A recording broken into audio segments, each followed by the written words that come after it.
नमस्कार दोस्तों, technical classes by Mukesh Yadav YouTube channel में आपका हार्दिक स्वागत है। मैं मुकेश यादव आपके लिए आज एक बार फिर से नए टॉपिक के साथ, नए प्रश्नों के साथ वीडियो लेकर आ रहा हूँ। आज हम जानेंगे किस बारे में, डीसी मोटर के बारे में है। चलो आगे देखते हैं। डीसी मोटर में फर्स्ट क्वेश्चन है, आर्मेचर वाइंडिंग प्रतिरोध को मापने के लिए किस उपकरण का उपयोग किया जाता है। जो आर्मेचर वाइंडिंग होती है उसका जो प्रतिरोध होता है उसे मापने के लिए किस उपकरण का प्रयोग किया जाता है। आर्मेचर वाइंडिंग के प्रतिरोध को मापने के लिए केल्विन ब्रिज नामक एक यंत्र आता है, उसके द्वारा हमें जो आर्मेचर वाइंडिंग का प्रतिरोध होता है उसको मापते हैं। क्योंकि भाई जो फील्ड प्रतिरोध वगैरह होते हैं उनसे तो मैगरोमीटर और जो मल्टीमीटर होते हैं, इन तीनों से जो दो सिरे होते हैं उनके बीच में का मध्य का प्रतिरोध मापा जाता है। लेकिन केल्विन ब्रिज के द्वारा एक दो सिरों के मध्य नहीं बल्कि अनेक सिरों के मध्य का प्रतिरोध मापा जा सकता है।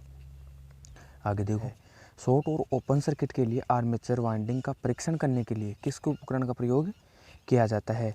जो ग्राउलर होता है, ग्राउलर के द्वारा उसका प्रतिरोध मापा जाता है। जो बाहरी ग्राउलर होता है, जिसमें जो बाहर की ग्राउलर होता है एक ग्राउलर के सिद्धांत पर कार्य करता है, ट्रांसफार्मर के सिद्धांत में कार्य करता है। उसमें क्या होता है, जो सप्लाई दी जाती है उसमें यहाँ पर एक क्या होता है, वो कॉइल होती है। ट्रांसफार्मर के आधार पर यहाँ पर ये जो कोर होती है वो कोर को आधा बनाया जाता है। जो आधे कोर बची हुई है वहाँ पर रखा जाता है आर्मेचर। यहाँ पर आर्मेचर रखा जाता है, जिससे यहाँ पर आर्मेचर रखने से आर्मेचर के बारे में पता, आर्मेचर ये इस कॉइल में चुंबकीय ईएमएफ उत्पन्न होगा, सही है। तो इसमें उत्पन्न होगा तो इसमें कोर के माध्यम से ये दोनों आपस में टच हैं, तो इस दूसरे में भी होता है। जो ट्रांसफार्मर का सिद्धांत है उस सिद्धांत के आधार पर इसमें भी ईएमएफ उत्पन्न होगा। यदि इसमें समान ईएमएफ जो चुंबकीय क्षेत्र होता है वो समान रूप से उत्पन्न होता है तो जो भी हमारा आर्मेचर है उसका वो जो वाइंडिंग है वो शॉर्ट सर्किटेड नहीं है। आगे देखो क्वेश्चन नंबर 59, डीसी मोटर की गति नियंत्रण, जो ये चित्र में दे रखा है, इस मोटर की जो गति नियंत्रण है वो किस विधि के द्वारा गति नियंत्रण की गई है। भाई देखो, इसमें जो आर्मेचर है, फील्ड वाइंडिंग में डायरेक्टली सप्लाई दी जा रही है। यहाँ से देखो डायरेक्टली सप्लाई फील्ड वाइंडिंग में दी जा रही है, लेकिन जो आर्मेचर के आगे लगाया है एक परिवर्तमान प्रतिरोधक लगाया हुआ है। ये देखो आगे क्या लगाया हुआ है, आगे परिवर्तमान प्रतिरोधक लगाया है। तो जो आर्मेचर है उस आर्मेचर के समांतर क्रम में लग रहा है, तो आर्मेचर के जो विद्युत धारा और करंट वहन क्षमता है उसी को चेंजेस करेगा ये। तो इसका क्या होगा, आर्मेचर डाइवर्टर विधि।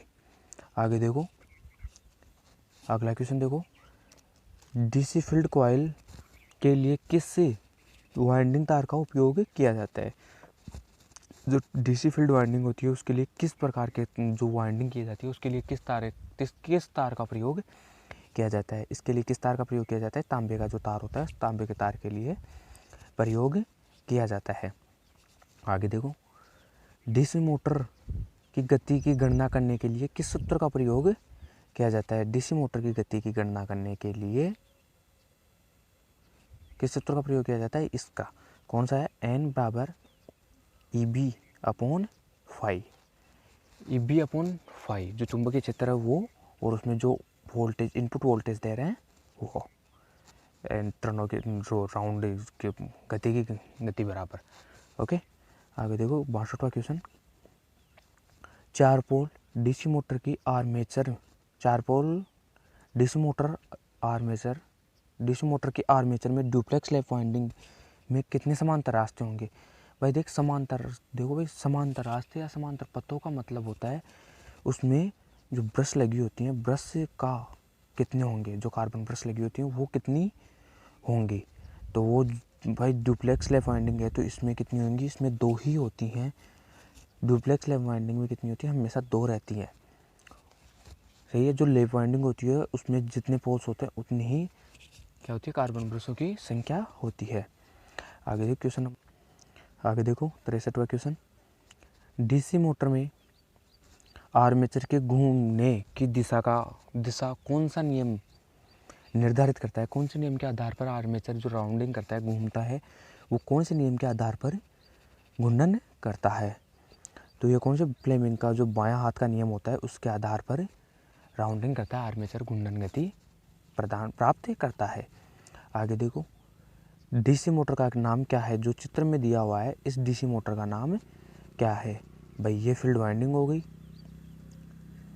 ये कौन सी फील्ड वाइंडिंग हो गई? ये हो गया आर्मेचर। आर्मेचर और फील्ड वाइंडिंग दोनों एक दूसरे के कौन से क्रम में है? समांतर क्रम में लगे हुए हैं। तो कौन सी होगा, कौन सी मोटर होगी? शंट। यदि ये दोनों श्रेणी क्रम में लगे होते तो कौन सी होती? श्रेणी मोटर या सीरीज मोटर। सही है। आगे देखो 64वां क्वेश्चन। आगे देखो 65वां क्वेश्चन। डीसी मोटर में जो करंट की दिशा होती है वो किस नियम के आधार पर निर्धारित की जाती है? वो किस नियम के आधार पर की जाती है? फ्लेमिंग के दाएं हस्त नियम के आधार पर। आगे देखो, डीसी शंट मोटर आर्मेचर द्वारा ली गई धारा की गणना करने के लिए किस सूत्र का प्रयोग किया जाता है? जो डीसी शंट मोटर होती है उसमें आर्मेचर जो धारा लेता है उस सूत्र की गणना के लिए किस सूत्र का प्रयोग किया जाता है? धारा के लिए कौन सा लेगा भाई? यहाँ पर आई बराबर जो वोल्टेज इनपुट है वो, और जो आर्मेचर द्वारा जो वोल्टेज खपत हो रहा है, सॉरी फील्ड वाइंडिंग के द्वारा जो वोल्टेज खपत हो रहे हैं वो क्या होंगे? ईबी अपॉन आर जो प्रतिरोध है वो। सही है। आगे देखो, इसमें ऑप्शन सी आएगा। आगे देखो क्वेश्चन नंबर 67। डीसी मोटर में फ्लक्स की दिशा की पहचान करने के लिए कौन सा नियम लागू होता है? जो फ्लक्स होता है उसकी पहचान या उसकी जो फ्लक्स की गति होती है उसकी पहचान करने के लिए किस नियम का प्रयोग किया जाता है? जो फ्लेमिंग का बाएं हस्त नियम होता है, जो फ्लेमिंग का बाएं हाथ का नियम होता है, उस नियम में के आधार पर इसका प्रयोग किया जाता है। आगे देखो, डीसी मोटर के प्रकार को नाम दे। भाई ये जो डीसी मोटर है इसका ये जो चित्र बनाया हुआ है ये कौन सा प्रकार है डीसी मोटर का? इसके बारे में यहाँ पर पूछ रहे हैं। कौन सा है भाई ये? वह देखो, इसमें आर्मेचर वाइंडिंग है, ये फील्ड वाइंडिंग है, ये जो एक्स्ट्रा वाइंडिंग लगी होती है कंपनसेटिंग वाइंडिंग भी बोलते हैं जिसे, वो वाइंडिंग है। तो ये कौन सी होगी? कंपाउंड मोटर होगी। कंपाउंड मोटर में तीसरी वाइंडिंग ये वाली वाइंडिंग उसी में लगी होती है। तो अब ये जो चित्र में है वो कौन सा है? ये कौन सा है? शॉर्ट सर्किट कंपाउंड मोटर है। शॉर्ट सर्किट यानी छोटी वाली जो शॉर्ट होती है वो मोटर है। आगे देखो 69। डीसी मोटर में ईएमएफ की गणना करने के लिए किस सूत्र का प्रयोग किया जाता है? जो ईएमएफ होता है उसकी गणना करने के लिए किस सूत्र का प्रयोग किया जाता है? ईबी बराबर क्या होगा? 5 ZNP अपॉन 60 है। सही है। आगे देखो, इसके बारे में मैंने पहले बता भी दिया है, पहले वाले वीडियो में जाकर देख लेना। आगे देखो, इस उपकरण का नाम क्या है? जो इस चित्र में दिया हुआ है इस उपकरण का नाम क्या है? ये कौन सा उपकरण है भाई? ये आपको दिखाई दे रहा है या यहाँ पर वाइंडिंग की हुई है, ये कोर हैं, ये बीच में ये पोल्स छोड़े हुए हैं, बीच वाली ये जगह खाली छोड़ी हुई है। यदि हम यहाँ पर आर्मेचर रख देते हैं तो ये परिपति पूर्ण हो जाता है। तो भाई ये कौन सा ग्राउलर है? सॉरी क्या है? ग्राउलर है। इसका जो ये है इसका नाम है ग्राउलर। कौन सा ग्राउलर है? इंटरनल या एक्सटर्नल? आंतरिक ग्राउलर या बाहरी ग्राउलर? आगे बात आती है आंतरिक ग्राउलर या बाहरी ग्राउलर। तो भाई ये बाहरी ग्राउलर है क्योंकि इसके बाहर की तरफ हम आर्मेचर को रखते हैं। आगे देखो, यदि कॉइल पिच पोल पिच से कम है तो वाइंडिंग का नाम क्या है? कॉइल पिच पोल पिच से कम है तो वाइंडिंग का नाम क्या है? वाइंडिंग का नाम होगा शॉर्ट कोर्डेड वाइंडिंग। आगे देखो, डीसी 4 पॉइंट स्टार्टर में होल्डिंग कोयल से जुड़े प्रतिरोधक का उद्देश्य क्या है? होल्डिंग कोयल से जुड़े प्रतिरोधक का उद्देश्य क्या है? भाई जो होल्डिंग कुंडली होती है उसमें करंट को सीमित करना, फिक्स लिमिट का करंट देना। यदि ज़्यादा करंट दिया जाएगा तो क्या होगा? मोटर के जलने की संभावना हो जाती है। डीसी सीरीज मोटर की गति नियंत्रण किस विधि का उपयोग इलेक्ट्रॉनिक ट्रेन के लिए किया जाता है? जो डीसी सीरीज मोटर होती है उसकी गति नियंत्रण करने के लिए जो ट्रेनों में किस गति नियंत्रण का उपयोग किया जाता है? किस नियंत्रण का प्रयोग किया जाता है? जो फील्ड डाइवर्टर होता है, जो फील्ड डाइवर्टर होता है उस विधि का प्रयोग किया जाता है। कौन सी? फील्ड डाइवर्ट विधि का प्रयोग किया जाता है। आगे देखो, शंट फील्ड कॉइल को DC 3 point shunt field coil को डीसी 3 पॉइंट स्टार्टर में होल्डिंग कॉइल के साथ श्रृंखला श्रेणी में क्यों जोड़ा जाता है? क्यों जोड़ा जाता है भाई? ये होता है जो शंट फील्ड ऑप्शन दिया है इसमें, शंट फील्ड खुले होने की स्थिति में मोटर को सुरक्षित रखता है। यदि शंट फील्ड जो वाइंडिंग है वो यदि खुली रह जाती है तो भी मोटर को सुरक्षित रखता है, जलने नहीं देता है। आगे देखो, डीसी मिश्रित मोटर, जो कंपाउंड मिश्रित का मतलब है यहाँ पर कंपाउंड मोटर। डीसी मिश्रित मोटर में आर्मेचर धारा की दिशा को बदलकर केवल घूर्णन दिशा को बदलकर ही केवल घूर्णन दिशा क्यों बदल दी जाती है? यदि आर्मेचर जो होते हैं, आर्मेचर धारा होती है उसकी दिशा को यदि बदल देते हैं तो क्या होता है? जो मोटर होती है उसकी घूर्णन दिशा बदल जाती है। क्यों बदल जाती है? वो क्यों बदल दी जाती है? क्योंकि वो जो मोटर की विशेषता है उनको बनाए रखने के लिए उस मोटर की जो दिशा होती है वो बदली जाती है। आगे देखो, डीसी शंट मोटर में सामान्य गति से नीचे कौन सी गति नियंत्रण विधियाँ प्रयोग की जाए? सामान्य गति से भी नीचे गति रोक करने के लिए, जो सामान्य गति है उससे भी कम गति करने के लिए कौन सी विधि का प्रयोग किया जाता है? जो आर्मेचर नियंत्रण विधि होती है उस विधि का प्रयोग किया जाता है। बाकी ये वो जो क्षेत्र नियंत्रक होते हैं, फील्ड वाइंडिंग नियंत्रण होना, वोल्टेज को नियंत्रण करना, वार्ड लियोनार्ड, ये सभी जो नॉर्मल स्पीड होती है मोटर की वहीं तक कंट्रोल की जाती है। लेकिन सामान्य जो नॉर्मल गति है उससे भी कम करने के लिए किस विधि का प्रयोग लेंगे? आर्मेचर नियंत्रण विधि का प्रयोग लेंगे। आगे देखो, उद्योगों में डीसी मोटर को शुरू करने के लिए स्टार्टर क्यों आवश्यक है? उद्योगों में जो डीसी मोटर होती है, डीसी मोटर को स्टार्ट करने के लिए स्टार्टर की आवश्यकता क्यों पड़ती है? जो स्टार्टर है उस स्टार्टर की आवश्यकता क्यों पड़ती है? स्टार्टर की आवश्यकता आर्मेचर जो करंट होता है, जो आर्मेचर का करंट होता है उसे कंट्रोल करने के लिए, उसको कम करने के लिए हमें स्टार्टर की आवश्यकता होती है। यदि हम पूरा करंट एक साथ देंगे तो आर्मेचर में जो कार्बन ब्रशेज में स्पार्किंग होगी वो बहुत तेज़ी से होगी और जिससे मोटर की वाइंडिंग जलने की आशंका रहती है। इसलिए हम स्टार्टर का प्रयोग करते हैं। आगे देखो, कौन सी कुचालक श्रेणी सामग्री श्रेणी बी के कुचालक हैं? श्रेणी बी के कुचालक कौन कौन से हैं?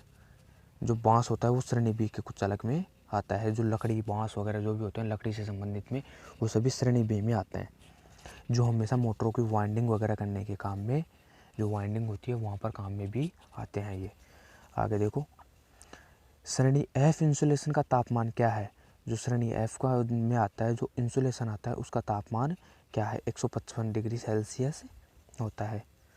आगे देखो, किस प्रकार निरंतर गति ड्राइव के लिए किस प्रकार की मोटर, डीसी मोटर का उपयोग किया जाता है? जो नॉर्मल स्पीड में भाई, जिस पर लोड बढ़े या घटे फिर भी वो नॉर्मल स्पीड में चलती है, जो एक ही सेम स्पीड में चलती रहे, उसके लिए किस मोटर का प्रयोग करेंगे? जो शंट मोटर होती है, शंट मोटर का प्रयोग करते हैं।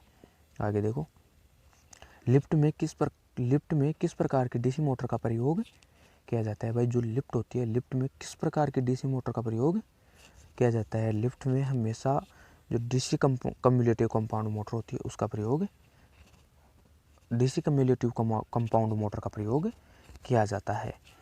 आगे देखो, गति नियंत्रण का कौन सा तरीका डीसी श्रेणी मोटर को रेटेड से नीचे की गति देता है? जो नॉर्मल गति होती है उससे भी नीचे की गति देने के लिए किसका प्रयोग किया जाता है? आर्मेचर डाइवर्टर विधि या डाइवर्ट विधि, जो मैंने पहले भी अभी बताया था। आर्मेचर को कंट्रोल करेंगे तो ही जो नॉर्मल गति है उससे भी, जो नॉर्मल गति है उससे भी कम करने के लिए आर्मेचर जो वोल्टेज होते हैं उन्हीं, जो आर्मेचर डाइवर्ट विधि होती है, आर्मेचर जो विद्युत धारा होती है उसी को कंट्रोल किया जाता है। आगे देखो, क्या प्रभाव है अगर चलने के दौरान 4 बिंदु स्टार्टर प्रतिरोध कट ऑफ हो जाता है? यदि विद्युत धारा चल रही है और चलते चलते यदि जो 4 पॉइंट स्टार्टर है इसका प्रतिरोध होता है वो कट ऑफ हो जाता है, आउट हो जाता है, बाहर हो जाता है, आउट हो जाए, बंद हो जाए, हट जाए, तो क्या मतलब होगा? क्या होगा, तो मोटर क्या होगी, जो मोटर की गति है वो धीरे हो जाएगी। यदि प्रतिरोध अचानक से हट जाएगा तो जो मोटर की गति है वो कम हो जाएगी। बिल्कुल मोटर बंद नहीं होगी, मोटर की गति कम हो जाएगी। आगे देखो, मोटर डीसी मोटर को संचालित करने के लिए किस आर्मेचर सर्किट में कार्बन कंपोजिशन ब्रश की आवश्यकता क्यों होती है। जो कार्बन कंपोजिशन ब्रश होती हैं वो आर्मेचर सर्किट में कार्बन ब्रश लगाने के जो कंपोजिशन ब्रश होती हैं वो ब्रश लगाने के लिए आवश्यकता क्यों होती है। क्योंकि जो कम्यूटेटर खंड होता है वहाँ पर जो स्पार्किंग होता है उस स्पार्किंग को कम करने के लिए, जो ब्रशेज लगी होती हैं उनको कम करने के लिए इसका प्रयोग किया जाए। आगे देखो, सीरीज मोटर बिना भार के आरंभिक उच्च बलागुण और अधिक गति क्यों पैदा करती है। जो अधिक गति होती है वो पैदा क्यों करती है, उसका क्या कारण होता है। भाई जो बैक ईएमएफ होता है वो बहुत कम होता है। बैक ईएमएफ की अनुपस्थिति में जो उच्च बलागुण जो उच्च गति वगैरह होती है वो ज़्यादा होती है, वो इसीलिए होती है। आगे देखो, डिफरेंशियल कंपाउंड मोटर में शुरू करने के समय श्रेणी क्षेत्र को लघुपतित क्यों किया जाता है। जो श्रेणी क्षेत्र जो स्टार्टिंग टाइम होता है उसमें श्रेणी में हमें जो प्रतिरोध लगाते हैं वो प्रतिरोध क्यों लगाते हैं। जो रोटेशन की दिशा है वो बनाए रखने के लिए हम वो स्टार्टिंग में प्रतिरोध लगाते हैं। रोटेशन की दिशा और घुमाने के लिए प्रतिरोध लगाया जाता है। आगे देखो, आर्मेचर को संतुलित करने का सबसे प्रभावी तरीका कौन सा है। जो आर्मेचर है उसको संतुलित करने के लिए सबसे प्रभावी तरीका कौन सा है। गति का संतुलन बनाए रखना। जो गति होती है, गति को संतुलित जो नॉर्मल स्पीड होती है उसमें चलाने का तरीका या चलाना। आगे देखो, डीसी स्टार्टर के प्रतिरोधक को शुरू करने के लिए, जो डीसी स्टार्टर के प्रतिरोधक होते हैं उनको शुरू करने के लिए किस सामग्री का प्रयोग किया जाए। जो वो तार होता है, जो प्रतिरोधक तार होता है, सामग्री होती है, जो प्रतिरोधक का वायर होता है, जो प्रतिरोधक का तार होता है वो किस धातु का होता है। वो होता है कांस्टेटाइन का। किसका होता है, कांस्टेटाइन का होता है। आगे देखो, किस डीसी कंपाउंड मोटर को अलग अलग लोड पर नियत गति से संचालित किया जाता है। किस कंपाउंड मोटर को अलग अलग लोड पर भी नियत गति से चलाया जा सकता है। कौन सी मोटर होती है, कम्युलेटिव लॉन्ग शंट कंपाउंड जो मोटर होती है, cumulative long shunt compound motor होती है। वो उस मोटर को हम अलग अलग लोड पर भी नियत गति से चला सकते हैं, या वो लोड परिवर्तन होता है उस पर लोड परिवर्तन होने से उसकी गति पर कोई प्रभाव नहीं पड़ता है। आगे देखो,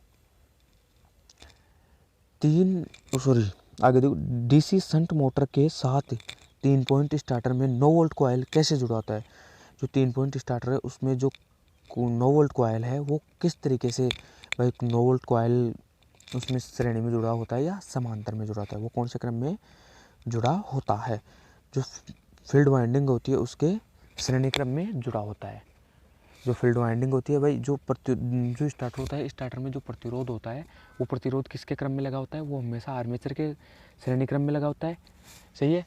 और जो ये होता है 9 वोल्ट कॉइल एनवीसी लगी होती है, एनवीसी किस में लगी होती है, जो फील्ड वाइंडिंग है उस फील्ड वाइंडिंग के श्रेणी क्रम में लगी होती है। आगे देखो, किस प्रकार की आर्मेचर वाइंडिंग का चित्रण किया गया है। जो नीचे 2 चित्र दिए हुए हैं, इन चित्रों में किस प्रकार की वाइंडिंग है या कौन सी वाइंडिंग है। ये डुप्लेक्स लैप वाइंडिंग है। कौन सी वाइंडिंग है, डुप्लेक्स लैप वाइंडिंग है। इसमें एक बात का ध्यान रखना भाई, इसमें जो स्टार्टिंग कॉइल यहाँ से है, फिर पहली वाइंडिंग यहाँ से स्टार्ट है, फिर दूसरी यहाँ से है। सही है। पहली जहाँ पर एंड हो रही है वहीं से और जो अगली कॉइल है वो वहीं से एंड होती है। जैसे कि ये कॉइल है, सही है, एक दूसरी कॉइल ये है, फर्स्ट कॉइल एक ही वायर के हैं, 2 कॉइल इधर है। तो भाई ये कॉइल है, हम यहाँ पर सप्लाई स्टार्ट करते हैं एक तो इसका यहाँ पर एंडिंग सिरा होगा, तो दूसरा यहीं से स्टार्ट होगी। जो सेगमेंट्स लगे होते हैं, कम्यूटेटर सेगमेंट्स लगे होते हैं, उनमें पहला पॉइंट यहाँ पर लगाया जा रहा है तो उसी कॉइल का जो दूसरा सिरा और दूसरी कॉइल का पहला सिरा एक ही सेगमेंट्स पर लगाए जाएंगे। तो वो कौन सी वाइंडिंग होगी? डुप्लेक्स लैप वाइंडिंग होगी। सही है।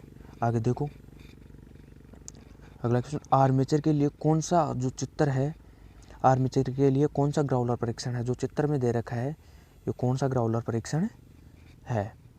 कौन सा है भाई? ये खुली श्रृंखला कुंडली परीक्षण, जो अभी पहले बताया था मैंने, ग्राउलर जो बाहरी ग्राउलर बताया था ऐसे था वो, तो उससे में वो ही है खुली परीक्षण। जो ये कॉइल है वो बता रहे हैं यहाँ पर यदि इनका जो यहाँ ट्रांसफॉर्मेशन क्रिया के द्वारा यहाँ का जो ईएमएफ उत्पन्न होगा वो ईएमएफ इसमें भी उत्पन्न होगा, तो उसी के द्वारा हम इसकी जांच करते हैं। तो ये कौन सा होगा? खुली कुंडली परीक्षण। आगे देखो, डीसी मोटर में सामान्य से ऊपर और नीचे दोनों गतियों को प्राप्त करने के लिए किस नियंत्रण गति का प्रयोग किया जाता है? भाई सामान्य से ऊपर और सामान्य से नीचे दोनों तरफ जाते हैं, सामान्य से ऊपर की ओर और सामान्य से नीचे दोनों, यानी कि कम और ज़्यादा दोनों करना है, गति को कम भी करना है और ज़्यादा भी करना है। तो उसके लिए किस विधि का प्रयोग करते हैं हम? जो वार्ड लियोनार्ड विधि होती है, वार्ड लियोनार्ड गति नियंत्रण विधि होती है, उस विधि का प्रयोग करते हैं। यदि इसको ओनली नीचे करना होता, सामान्य से नीचे करना होता, तो उसके लिए किसका प्रयोग करते हैं? आर्मेचर विधि का और टेपिंग विधि का भी प्रयोग कर सकते हैं नीचे की तरफ करने के लिए। इन तीनों विधियों का नीचे की तरफ करने के लिए करते हैं, लेकिन वार्ड लियोनार्ड होता है वो ऊपर और नीचे दोनों की तरफ करने के लिए किया जाता है। आगे देखो, कम्यूटेटर जो तेज चमक उत्पन्न कर रहा है, यदि कोई भी कम्यूटेटर है वो चमक उत्पन्न कर रहा है, चमक का मतलब है स्पार्किंग हो रही है, तो इस तेज स्पार्किंग होने का, नॉर्मल स्पार्किंग हमेशा कम्यूटेटर में होती है, तेज स्पार्किंग हो रही है। तेज स्पार्किंग होने का सबसे बड़ा कारण क्या होता है?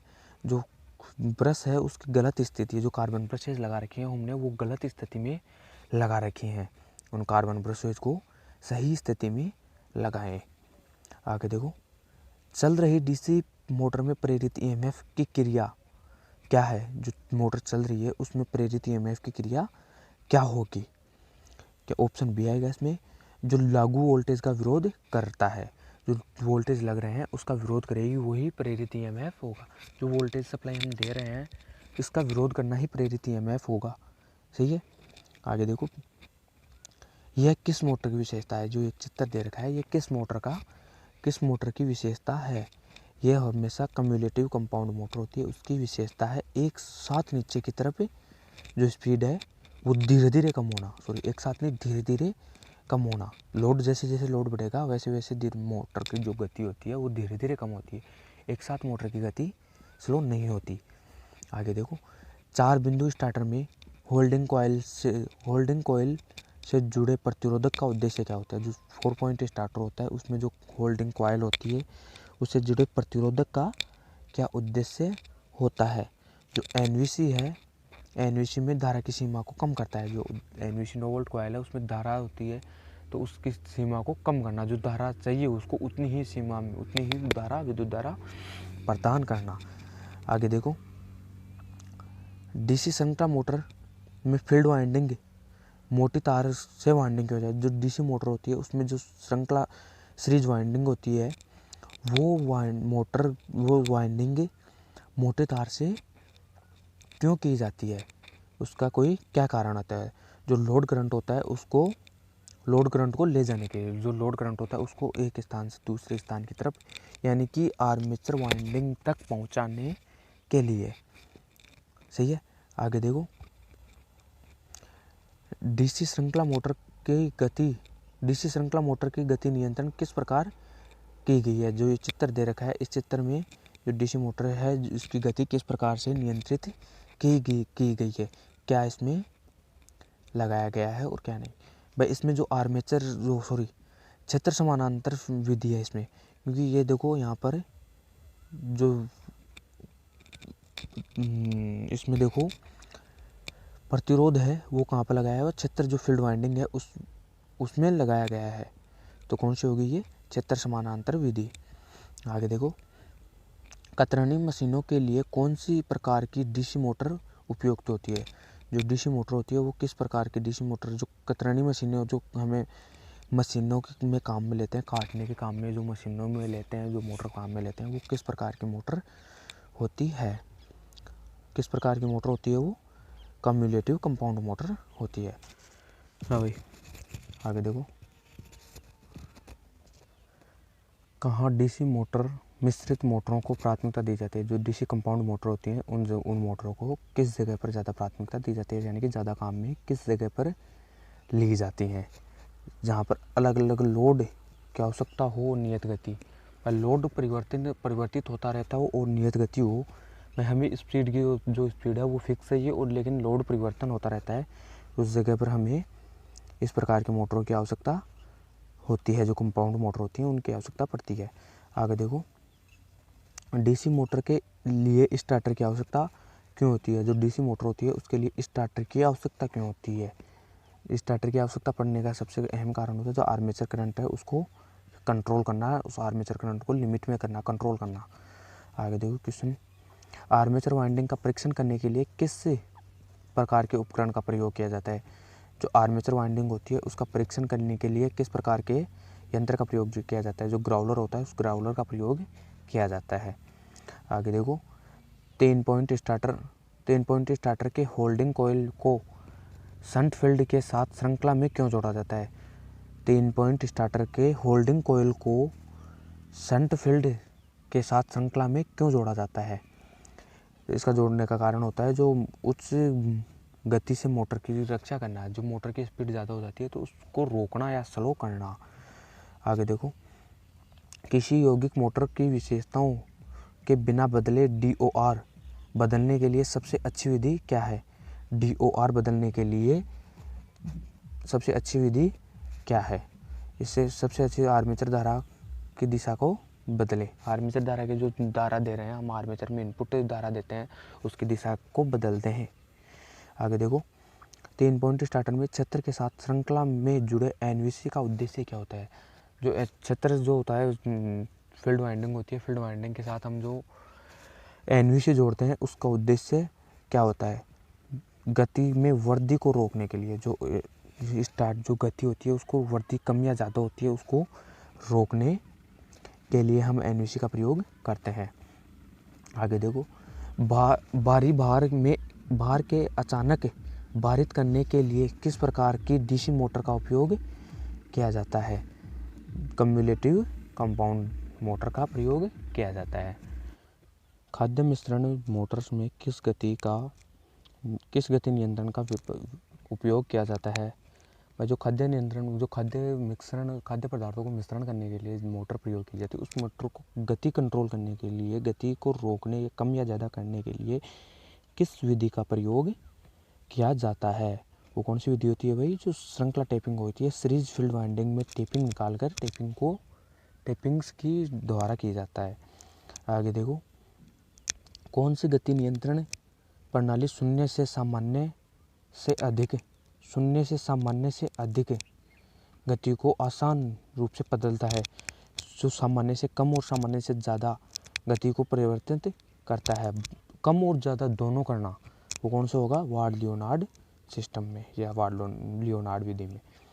आगे देखो, वाइंडिंग में टेप का उद्देश्य, जो वाइंडिंग में टेपिंग्स निकाली जाती हैं उन टेप से जो टेप होती है, टेप का उद्देश्य क्या होता है? जो वाइंडिंग होती है, वाइंडिंग में टेप करने का उद्देश्य क्या होता है? वाइंडिंग में टेप करने का उद्देश्य होता है जो कंडक्टर लपेट हैं उनको कंडक्टर लपेट को। सही है।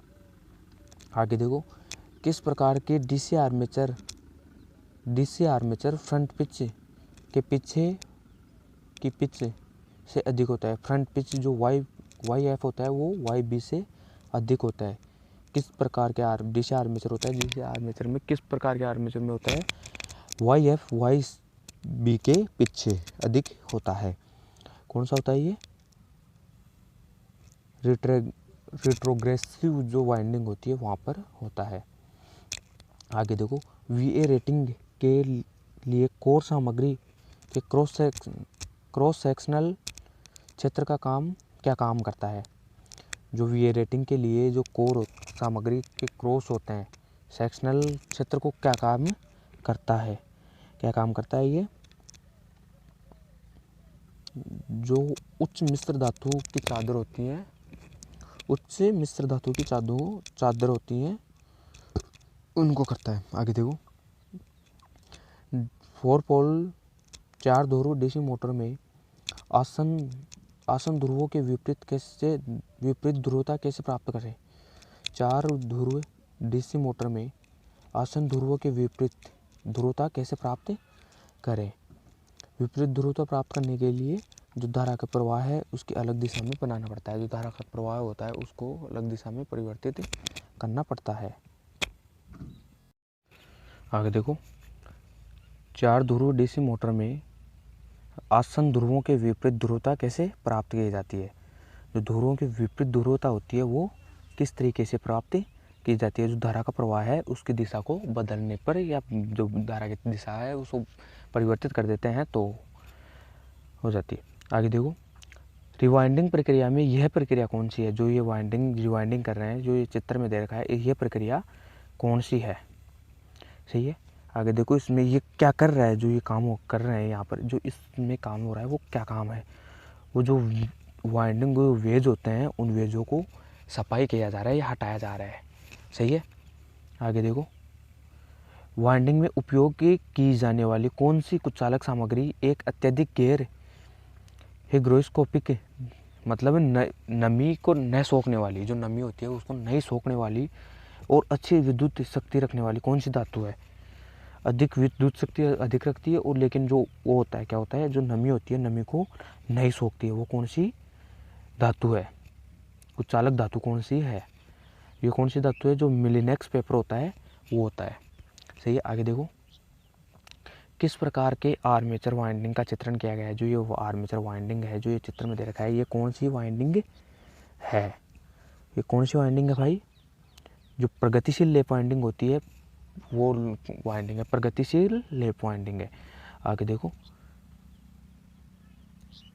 रिट्रोग्रेसिव वेव वाइंडिंग के लिए औसत पिच YA की गणना कीजिए यदि आर्मेचर कंडक्टर की संख्या 14। भाई ये क्वेश्चन न्यूमेरिकल है। इस क्वेश्चन का आंसर वीडियो के एंड में आपको मिल जाएगा। इसका आंसर आएगा 6। इसका आंसर जो इसका सोल आउट है वो वीडियो के एंड में मिलेगा आपको।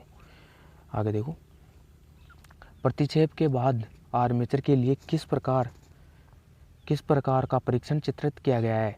भाई जो ये परीक्षण हो रहा है, ये जो चित्र में परीक्षित है, जो चित्रण आर्मेचर का जो परीक्षण किया जा रहा है वो किस प्रकार का परीक्षण चित्र है?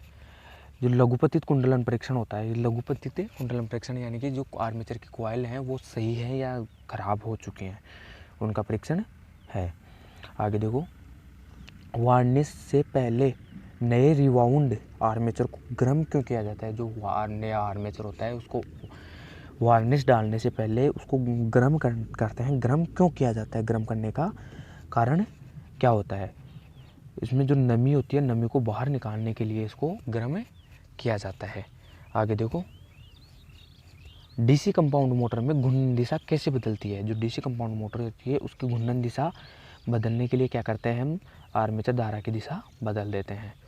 आगे देखो, डीसी शंट मोटर में क्या प्रभाव पड़ता है यदि इसकी आपूर्ति टर्मिनलों को आपस में बदल दिया जाए? डीसी शंट मोटर होती है उसमें यदि आपूर्ति टर्मिनल जो हम सप्लाई दे रहे हैं, इनपुट दे रहे हैं, उसके टर्मिनलों को बदल दें तो क्या प्रभाव पड़ेगा?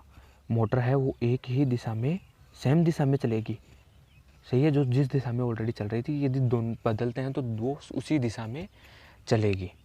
सही है। आगे देखो, यदि डीसी शंट मोटर की फील्ड वाइंडिंग ओपन सर्किट हो तो गति क्या होगी? यदि फील्ड वाइंडिंग जो होती है वो ओपन सर्किट हो, डीसी शंट मोटर की फील्ड वाइंडिंग ओपन सर्किट हो जाए तो डीसी शंट मोटर की गति क्या होगी? बहुत अधिक तेज़ गति हो जाएगी, क्योंकि उसका जो डीसी शंट मोटर होती है उसमें जो फील्ड वाइंडिंग की हो जाएगी, चुंबकीय क्षेत्र तो उसमें जो पहले से चुंबकता वो रहता है वो विद्यमान रहेगा, लेकिन जो आर्मेचर में है जो विद्युत धारा प्रवाहित होती है वो आर्मेचर विद्युत धारा का मान बढ़ जाएगा, जिसकी वजह से उसकी स्पीड होती है वो स्पीड बहुत अधिक हो जाएगी।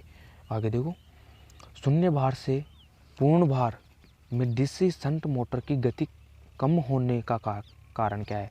पूर्ण भार शून्य भार से पूर्ण भार, यदि लोड परिवर्तन हो रहा है तो लोड परिवर्तन होने से डीसी शंट मोटर की गति है वो धीरे धीरे कम होती है। वो कम होने का कारण क्या होता है, जो आर्मेचर वाइंडिंग, जो आर्मेचर वोल्टेज ड्रॉप हैं उनकी वो बढ़ जाते हैं। जो आर्मेचर वोल्टेज में ड्रॉप होते हैं वो ड्रॉप का मान बढ़ जाता है। आगे देखो, कौन सा वाइंडिंग दोष इस परीक्षण द्वारा ज्ञात किया जाता है। भाई ये जो चित्र बता रखा है इसमें इस के द्वारा कौन सा वाइंडिंग दोष ज्ञात किया जा सकता है। इसमें भाई जो आर्मेचर है ग्राउलर पर रखा हुआ है, लेकिन इसके ऊपर ही एक लैंप लगा रखा है, यहाँ पर सही है, लैंप लगा रखा है। तो इस विधि के द्वारा कौन सा काम में लिया जाएगा। जो खुली ओपन से कॉयल होती है, जो ओपन खुली कुंडली दोष होता है, जो कुंडली में कोई ओपन हुआ कोई भी कॉयल है वो जल जाती है, तो उसको चेक करने के लिए कोई कौन सी कॉयल जली है उसके लिए इसका प्रयोग करते हैं। आज की क्लास यहीं पर ख़त्म होती है। आज जो भी प्रश्न हैं उनके दे दिया है। यदि इन प्रश्नों की आपको पीडीएफ की आवश्यकता है, आपको पीडीएफ चाहिए, तो मैं डिस्क्रिप्शन में टेलीग्राम लिंक दिया हुआ है, वहाँ वो लिंक ज्वाइन कर लीजिए। और डिस्क्रिप्शन में व्हाट्सएप ग्रुप लिंक भी दिया गया है, वो व्हाट्सएप ग्रुप भी ज्वाइन कर लीजिए। यदि आपको वीडियो पसंद आता है तो वीडियो को लाइक, शेयर और चैनल को सब्सक्राइब ज़रूर करें, और साथ ही बेल आइकन को दबा लें, जिससे कि वीडियो डलते ही आपको पहले नोटिफिकेशन आपको मिले और आप वीडियो जल्दी से देख लें। धन्यवाद।